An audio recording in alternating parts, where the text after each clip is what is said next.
Hey everybody, sorry for the delay. We actually just stopped at Quick Trip, fueling up before we're hitting the doors here. So want to address the question that I'm sure a lot of you guys are thinking about and wondering what my response would be: abortion. I think we've had 7 or 8 questions come in. And first and foremost, I want to say this: what the Democrats are doing is creating a fear-mongering psyop to talk about this issue.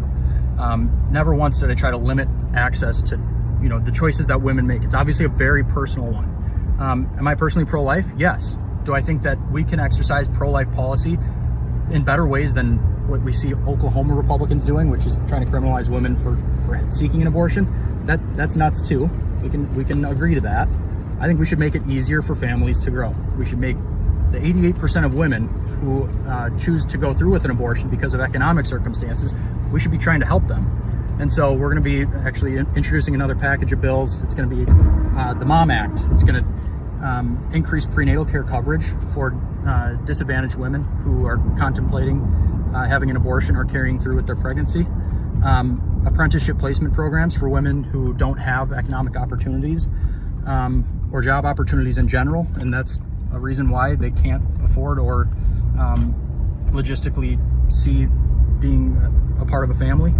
And we're also going to be creating an adoptive streamlined service so that there are opportunities for women to know that their child would have opportunities in the world simply through those adoptive services, and they could be placed with a family that truly loves them and cares for them. These are ways that we can support a culture of life without being the weirdos that they try to paint us all out to be. I'm just simply not that. I think that there's better ways of going about the life issue, and it's by supporting families writ large.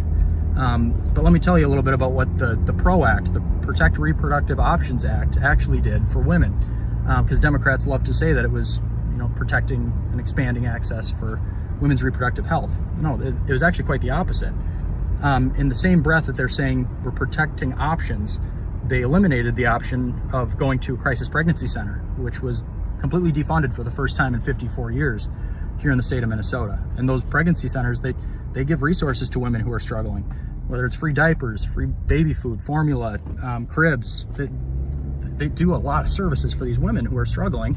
And Democrats not only defunded them, Keith Ellison went so far as to prosecute them and claim that they were snake oil salesmen. That's not expanding options for women. Well, what else did they do? They said that your tax dollars should be funding abortions for non-citizens. So, and for me to even question that, they said that was somehow limiting access to abortion care. I'm like, no, why are Minnesota taxpayer dollars buying the abortion of somebody who's not even American? I think that's pretty reasonable to say, but they didn't seem to think so. What else did they do? They said that a minor who goes in to seek an abortion, there shouldn't be parental notification for this. Imagine if, your daughter came home and said, yeah, I actually received an abortion, and you didn't even know about it. Like, that's a big deal. These parents should be knowing about that. Actually, 1 in 10 women, a lot of people don't know this, according to the NIH, they have depression following an abortion because they don't have anybody to talk to about it. And now we're going to impose that on kids and say that they shouldn't be talking with their parents about this. I thought that was very reasonable. They said that it was somehow limiting access.